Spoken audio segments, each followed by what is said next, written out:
Bom dia, pessoal. Bom estar com vocês para a gente estar compartilhando um pouquinho sobre a palavra de Deus e aquilo que o Espírito Santo tem falado aos nossos corações, né?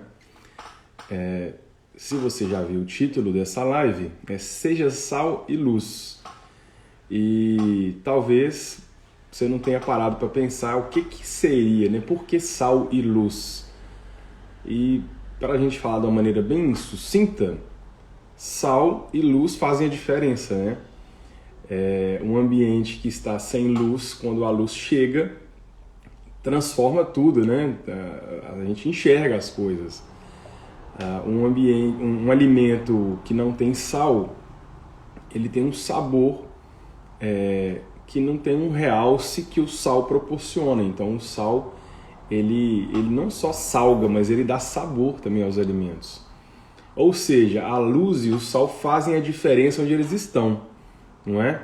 Inclusive, agora a gente só está aqui se vendo, né? Vocês estão me vendo porque tem luz incidindo aqui sobre o meu rosto para que você consiga me enxergar.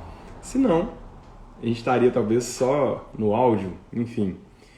Mas para a gente estar conversando um pouquinho sobre essa diferença que nós devemos fazer, eu queria ler com vocês o livro de Mateus, o Evangelho de Mateus, capítulo 5. Nós vamos ler o versículo 13 até o 20. Então, se você tiver com a sua Bíblia aí, abra, por favor, em Mateus, capítulo 5, versículos 13 até o 20. Vamos lá? Vocês são o sal da terra. Mas se o sal perder o seu sabor, como restaurá-lo? Não servirá para nada, exceto para ser jogado fora e pisado pelos homens. Então já tem um alerta para você e para mim. Nós quem, gente? Isso também é outra coisa importante, né? Com quem Jesus estava falando? Jesus estava falando com seus discípulos. Então, se você e eu somos discípulos de Jesus, nós somos o sal da terra. Mas o que adianta o sal se ele não tiver sabor, se ele não executar aquilo que ele foi feito para executar, se ele não for aquilo que ele foi feito para ser? Não vale nada. Então, serve para jogar fora. Então, Jesus está trazendo um alerta para mim e para você. Somos o sal da terra, ok? Ponto. Então, a gente tem que salgar, a gente tem que trazer sabor, fazer a diferença. Ok, tamo junto aí. Agora vamos lá, versículo 14. Vocês são a luz do mundo, não se pode esconder uma cidade construída sobre um monte. Por quê? Porque sobre o monte vai incidir muita luz solar, ou seja, vai ter menos sombra, né? Então, essa cidade vai ser visível, vai ser vista em grandes distâncias. A muralha da China, por exemplo, ela é muito alta, dá para ver até da Lua, né? Porque é tamanho monumento e construído sobre um lugar alto. E outras construções que são altas, a gente consegue ver de longe. Um exemplo que eu trago da minha infância para você, não sei se você já passou por isso. Eu ia muito à casa da minha avó, que mora em Mutum, Minas Gerais. E na época, né, hoje tem mais prédios e tal, mas na época não tinha prédios, né? O ponto mais alto, assim, da onde eu andava, era uma igreja católica que ficava mais na parte alta, assim, e eu andava para lá e para cá sem me preocupar, porque se eu me perdesse, eu olhava para a torre da igreja, e falava, minha avó mora para lá, que minha avó morava na rua da igreja católica, no pé do morro lá. Então eu usava como referência, ou seja, óbvio que eu estou usando só como analogia, mas algo que está no alto, ela é mais visível, né? Então vai fazer diferença. Mas vamos lá, voltando sobre essa questão da luz aqui no versículo 15, né? E também ninguém acende uma candeia, ninguém acende uma lamparina e a coloca debaixo de uma vasilha. Senão ela não vai fazer a função dela, não é? Pelo contrário, coloca no lugar apropriado e assim ilumina a todos os que estão na casa. Assim brilha a luz de vocês diante dos homens, para que vejam as suas boas obras e glorifiquem quem? Você? Não, que glorifiquem ao Pai de vocês, que está nos céus. Não pensem que vim abolir a lei ou os profetas. Não vim abolir, mas cumprir. Então Jesus está falando assim, olha, eu não vim aqui para falar que tudo pode, não, porque a gente às vezes acha isso, né? Tudo pode. Não, Jesus não veio para abolir a lei, ele veio para cumpri-la, né? Digo-lhes a verdade, versículo 18. Enquanto existirem céus e terra, de forma alguma desaparecerá da lei a menor letra ou menor traço, até que tudo se cumpra. E versículo 19. Todo aquele que desobedecer a um destes mandamentos, ainda que dos menores, e ensinar os outros a fazerem o mesmo, será chamado menor no reino dos céus. Mas todo aquele que praticar e ensinar esses mandamentos será chamado grande no reino dos céus. Isso aí Jesus está falando por quê também, né? Eu estou pegando versículo por versículo para a gente estar contextualizando e nós vamos seguir para frente, tá bom? Os fariseus, eles davam muito valor para um dos mandamentos e muito pouco valor para outros. Então eles falavam assim, esse aqui não precisa preocupar não, tá? Isso aqui você não precisa fazer, não precisa cumprir esse, ele é irrelevante, esse é um dos menores mandamentos. Mas o que Jesus está falando assim, não, é para cumprir a lei toda. Porque, primeiro, é impossível cumprir a lei toda ainda hoje, tá? Se você quer viver pela lei, se você quer seguir certinho e tal, saiba que não é possível um homem e uma mulher cumprirem a lei por si próprios. Não existe essa possibilidade. E se você não entendeu, aguarda, que nós vamos falar sobre isso daqui a pouquinho também, tá bom? Mas a questão toda não é o simples fato de não ser possível cumprir a lei. A questão toda é que os caras, eles falam assim que não tinha problema. Você quer ver um exemplo hoje? Talvez você conheça alguém que é cristão, nascido de novo, que realmente se importa com a palavra, crê em Cristo, tem de fato uma vida coerente, mas ele fala, não, mentira, não é bem assim, tem mentira do bem. Sendo que a palavra de Deus diz que mentira é do diabo e ponto. Não existe mentiras, como é que o pessoal fala? Mentira santa, não é?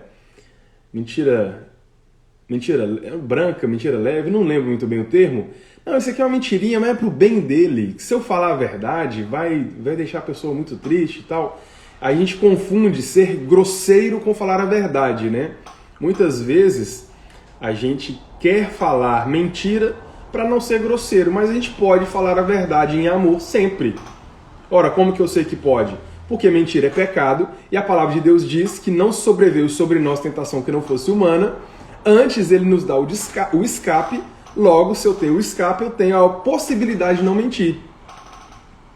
E se você talvez trabalhe aí num local onde você, exemplo, é secretária ou secretário, atende telefone e o seu patrão fala que eu não tô. E aí, você é obrigado a mentir? Eu tenho certeza que não. E eu falo isso por experiência própria, né? Na minha família, a minha esposa trabalhou muito tempo como telefonista e ela falava com os patrões, falei, olha, eu não falo mentira, então vou falar que você não pode atender neste momento. E, cara, ela não precisou mentir. E isso é muito legal, né? Porque é uma experiência gostosa que a gente tem para compartilhar com você, para te falar que o Espírito Santo te capacita a agir de acordo com a palavra dele. Isso é maravilhoso. Mas espera aí que eu já estou pulando. Vamos voltar então para o versículo 19 aqui para a gente fechar no 20, tá bom? Todo aquele que desobedecer a um desses mandamentos, ainda que dos menores, e ensinar os outros a fazerem o mesmo, será chamado menor no reino dos céus. Mas todo aquele que praticar, aí entra, vamos lá, vamos crer que somos nós agora, hein? Nós por causa de Cristo, que Ele cumpriu. Mas todo aquele que praticar e ensinar estes mandamentos será chamado grande no reino dos céus. Pois eu lhes digo que, se a justiça de vocês não for muito superior à dos fariseus e mestres da lei, de modo nenhum entrarão no reino dos céus. Então, como eu falei, se você pegar a Bíblia em Mateus 23, está escrito assim, Jesus falando com os fariseus. Ai de vocês, mestres da lei e fariseus, hipócritas, vocês dão dízimo da hortelã, do endro e do cominho, mas têm negligenciado os preceitos mais importantes da lei, a justiça, a misericórdia e a fidelidade. E aí, para finalizar, o que Jesus falou com ele? Vocês devem praticar essas coisas sem omitir aquelas. Então, o fariseu, você está dando dízimo. Poxa, legal, você tem que dar o dízimo mesmo. A palavra manda. Ok, é mandamento. Mas também tem que ser misericordioso, também tem que amar o próximo, também tem que agir de acordo com toda a palavra. Senão também fica uma coisa muito incoerente, né? Se a gente vamos trazer para a nossa vida. Olha a incoerência, a pessoa que seleciona na Bíblia, isso aqui vai me ajudar hoje. Dentro daquilo que eu estou querendo, isso aqui é bom. Então isso aqui eu quero, isso aqui eu faço, isso aqui eu prego. Mas esse negócio de perdoar e conviver ainda, não. Eu até perdoo a pessoa, eu vou colocar aspas no perdoo, porque as consequências desse perdão não são condizentes com o perdão bíblico, então eu estou questionando esse perdão. Mas eu não quero conviver mais não. Eu não converso mais com essa pessoa não. Eu passo longe, prefiro não cumprimentar. Se eu passo e vejo que ela está assim de rabo de olho, eu já viro para o outro lado. Gente, desculpa, mas isso é incoerente, né? Infelizmente, procura essa pessoa. Conversa com ela, esclareça seus sentimentos. E ouça também, porque talvez tudo foi um mal entendido, por que não? Talvez ela realmente te ofendeu e te peça perdão. Talvez ela te ofendeu e não vai te pedir perdão. E você perdoa a si mesmo, porque o mandamento é perdoar, né? Então, nós temos hoje a possibilidade muito, muito além das pessoas do Velho Testamento.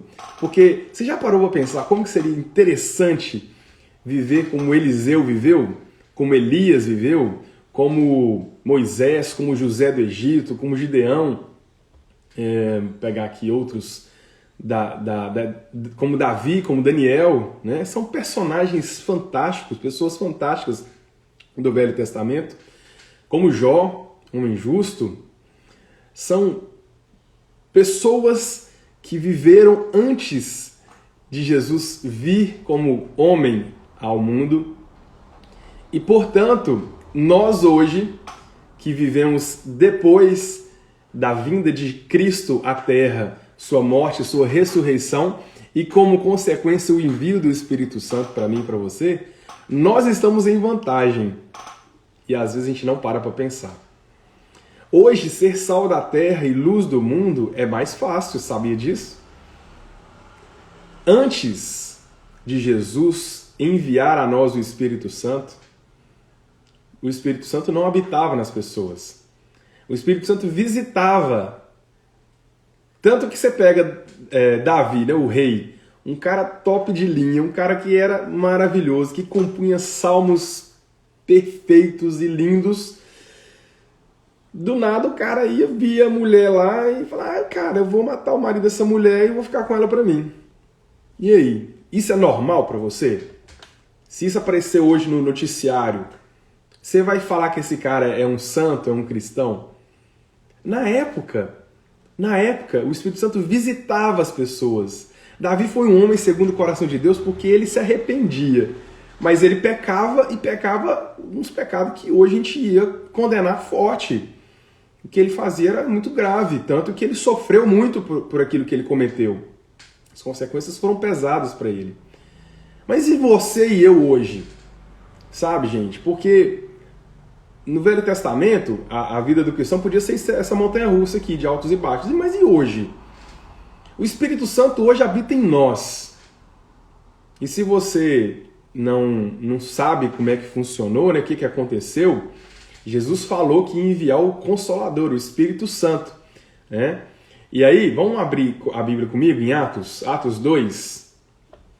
Vamos ver o que acontece comigo e com você, né? Quando a gente recebe o Espírito Santo, quando a gente é cheio do Espírito Santo. Vamos lá, Atos 2, nós vamos ler o versículo 1 ao 4. Chegando o dia de Pentecoste, estavam todos reunidos num só lugar. Então, primeira coisa, esse versículo 1 aí, ele está retratando da obediência dos discípulos, porque Jesus falou com eles antes, nós não lemos aqui, mas está na palavra, depois você pode conferir, que era para eles esperarem em Jerusalém. Então eles estavam lá, reunidos no seu lugar. Então imagine só que havia discípulos que não estavam ali. Aqueles que ouviram também falam assim, pois eu vou. Não, mas esses foram e ficaram esperando.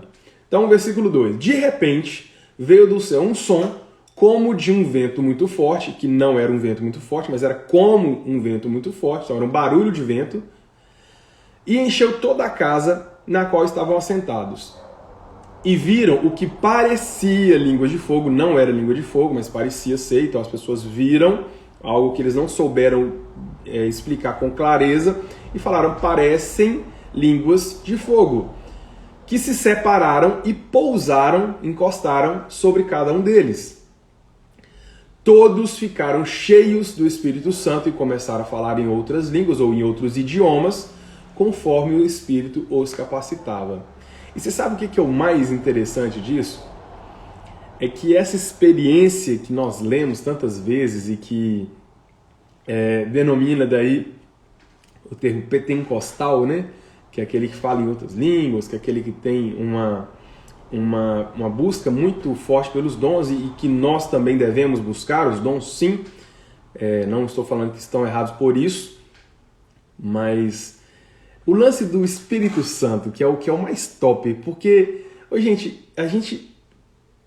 eu já vi gente falar em línguas, ensinando a falar em línguas, uma coisa assim que você vê que o Espírito Santo não tem muita... Não é necessário, vamos dizer assim, para o cara falar em línguas, né? Eu já vi coisas que não achei muito interessantes. Mas a pessoa cheia do Espírito Santo fala em línguas de fato. Fala sim. Porque eu também já vi e sei que o Espírito Santo tem muito mais além de línguas para você e para mim também. Sabe o que o Espírito Santo tem para mim e para você? Uma vida santa e irrepreensível. Uma vida onde ele nos guia, nos conduz. Gente, a gente hoje tem a oportunidade que Elias, Eliseu, Davi, Daniel, José, Moisés, Jó não tiveram. A oportunidade de recebermos em nós o Espírito Santo e sermos guiados e conduzidos por ele. Ouvir a voz dele e andar segundo a sua vontade.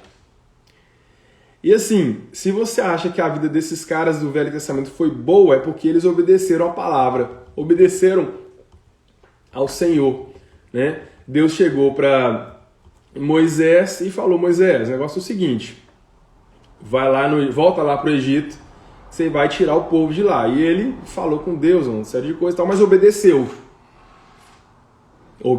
E se não tivesse obedecido?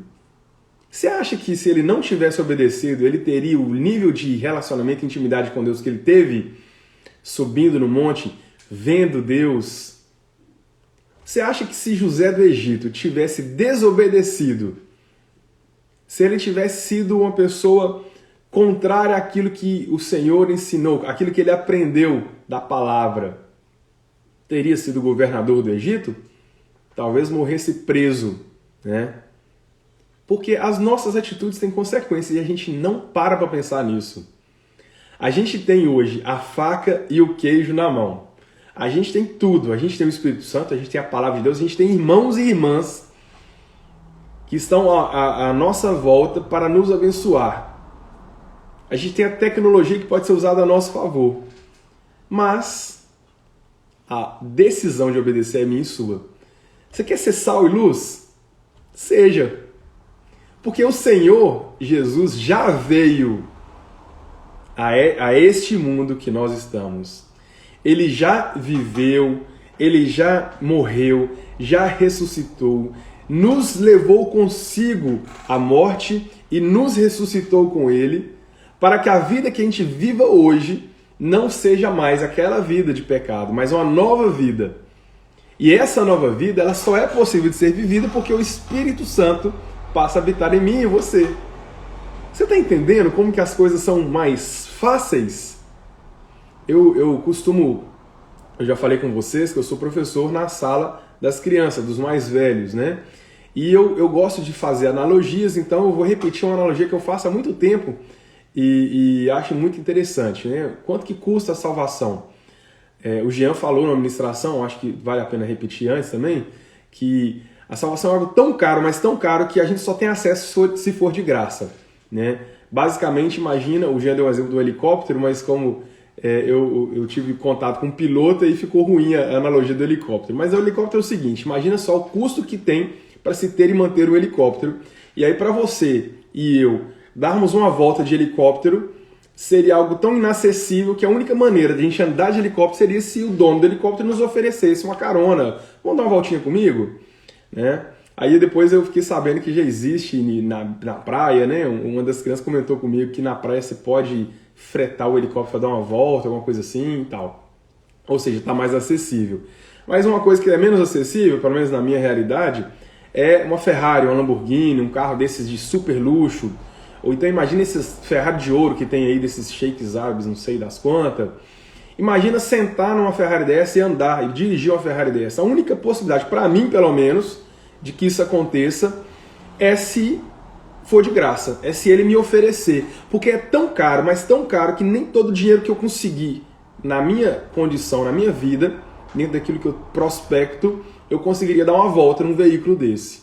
Então isso é graça. É algo que é tão caro que Jesus pagou e te convidou. E a outra analogia que eu trago para você entender essa graça é a seguinte: o reino de Deus é como se fosse uma grande festa. Imagina uma coisa legal, uma coisa muito aprazível, uma coisa muito gostosa. Se você gosta de músicas mais agitadas, lá tem música mais agitada. Se você prefere uma música mais light, mais, como é que eu falo, mais voz e violão, tem lá uma música voz e violão. Você gosta de tomar banho de piscina? Tem banho de piscina. É uma festa perfeita. É uma festa maravilhosa. É uma festa que não tem como você ficar deslocado. E aí, Jesus fez tudo. Ele alugou o local. Alugou não, é dele, né? Mas só analogia, analogia. Arrumou o local, fez tudo, viu o gosto de cada um e preparou a festa perfeita para mim e para você. E aí ele te convidou, me convidou para participar dessa grande festa, chamada Reino dos Céus. Bom, o convite foi feito. Agora, se você e eu vamos a essa festa, é decisão sua e minha. Ah, mas a festa é muito cara. Não, ele já pagou tudo, é de graça, para mim e para você. Para ele foi caro, para mim e para você é de graça. Essa é a verdadeira graça. Ela é tão cara que você e eu temos acesso a ela de graça. Não precisamos fazer nada, precisamos simplesmente aceitar o convite, né? Você vê Jesus falando: eis que estou à porta e bato. Se abrir a porta, eu entrarei, cearei com ele e ele comigo. E pode ficar tranquilo que Jesus está trazendo a ceia também. Você não precisa gastar dinheiro com nada. Você não precisa gastar com nada. Jesus, ele se basta e a nós ele nos basta também. O problema é que a gente quer merecer. E a gente nunca vai merecer. Não tem dinheiro nesse mundo, não tem qualidade neste mundo que possa se comparar ao nível necessário para se ter a salvação, para se ter uma nova vida. Por isso que ela é de graça, porque é só assim. Elias, Eliseu, Daniel, Davi, Moisés, Jó, nenhum deles foi bom o suficiente. Se não for pela graça, nenhum deles também seria justificado. Por isso que nós somos justificados. Fomos feitos justos, mesmo sem sê-lo. E nos tornamos justos, porque o justo fez justiça por nós. Você está entendendo o que eu estou querendo dizer? Gente, a gente precisa nascer de novo, sabe? Essa fala que eu ouvi quando eu entrei na comunidade, há, se não me engano, pouco mais de 10 anos, e eu ouço todo dia, e eu falo sempre que posso: precisamos nascer de novo, precisamos de uma nova vida com Cristo. Porque, sabe o que está em Romanos 6, 18? Vocês foram libertados do pecado, se tornaram escravos da justiça. Porque o pecado mata. O pecado, ele destrói. O pecado, e aí, se você não participou, não assistiu às lives anteriores, lembre o que é uma vida de pecado. Que não é o pecado aqui e outro acolá. É uma vida de incredulidade. Porque o Espírito Santo veio para nos convencer do pecado, da justiça e do juízo. E do pecado por quê? Porque não creem em mim, é o que Jesus disse. Então o pecado é a incredulidade. Você acha a Bíblia super legal, mas não crê que Jesus é o Filho de Deus? Olha, leia de novo, leia com calma. Ore, peça revelação. Porque a letra mata. Como assim, John? A letra mata? A letra por si só, se não vier junto com a revelação do Espírito Santo, ela gera, sabe o quê? Justiça própria. Ou, no máximo, uma nova denominação. Ou, para ficar falando com tristeza, uma heresia. Alguém fazer o que quer, colocando como se a Bíblia tivesse falado. Tem demais, você sabe disso. Mas se o Espírito Santo nos revela a sua palavra, e ele nos revela, nós podemos sim ter uma vida diferente, ter uma vida santa, irrepreensível, vivendo a plenitude daquilo que o Espírito Santo quer para mim e para você. Sabe, gente, você quer ser luz, quer ser sal? A decisão é minha e sua. Seja luz, seja sal, sabendo que a luz e o sal não vêm de nós, mas vem do Espírito Santo que habita em nós. Você entendeu? O tempo todo eu estou falando aqui, é o Espírito Santo. O Espírito Santo habita em você. Eu não estou falando de ter experiências aleatórias e uma vez ou outra, não. Mas o Espírito Santo habita em você hoje, nesse momento. Você está cheio ou cheia do Espírito Santo? Porque é isso que Deus tem para mim e para você. Uma vida cheia do Espírito Santo. A gente vai trabalhar, a gente vai viver normal, vamos ter esposa, esposo, vai ter trabalho, vai ter escola, vai ter vida social. É normal, tá, gente? Isso é vida cristã também. Mas no trabalho você é santo, no seu relacionamento você é santo, na sua escola você é santo. A vida de santidade não tem a ver com onde você está, tem a ver com quem você é. Quem você é em Cristo Jesus. E eu encerro dizendo que você e eu não precisamos fazer nada para ser sal e luz, além de aceitar o convite de Jesus. Aceitar o convite para participarmos dessa festa maravilhosa que é o Reino dos Céus. Recebermos o Espírito Santo em nós. E o Espírito Santo em nós nos conduz à palavra de Deus. O Espírito Santo nos conduz. Ele é maravilhoso. Ele ora por mim e por você com gemidos inexprimíveis. Ele nos traz o escape quando a tentação vem. Porque ela vem, mas o escape é garantido por causa dele. Ele nos consola. Quando você está triste, está de luto, está chateado, o Espírito Santo é o seu consolador. Mas ele não é só consolador, ele não é só aquele que revela, ele não é só aquele que guia, mas ele é aquele que é o nosso Deus. É aquele que faz de mim e de você pessoas novas, que realmente produzem em nós os frutos. E cuidado, porque se você diz que é cheio do Espírito Santo e não produz frutos, ou seja, se não há consequências coerentes com a vida do Espírito Santo em você, vale a pena a gente repensar, não é? Ora, se eu falo que eu sou brasileiro, mas eu não sei falar português, eu nunca estive no Brasil, não sei o que, nasci e fui embora. Peraí, eu sou brasileiro porque eu nasci no Brasil, mas eu sou brasileiro, sabe? É estranho. Talvez essa nem seja a melhor comparação, mas pensa, você fala que você é alguma coisa. Falar de time, por exemplo, eu sou cruzeirense, eu sou atleticano, mas eu não sei nada do jogo, não gosto, não assisto, quando vem assunto eu quero mudar. Eu não sou nada, então, mãe. Eu falo que só porque para ter um time. É mais ou menos essa a minha história, inclusive.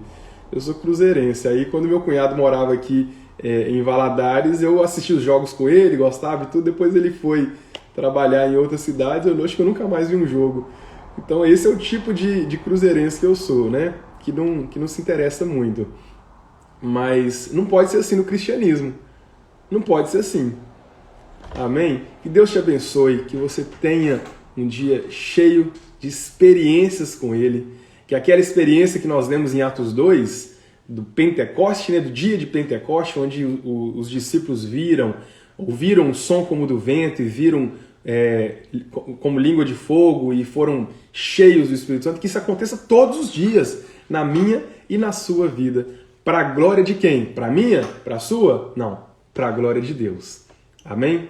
Deus te abençoe. Tenha um ótimo dia. Em nome de Jesus.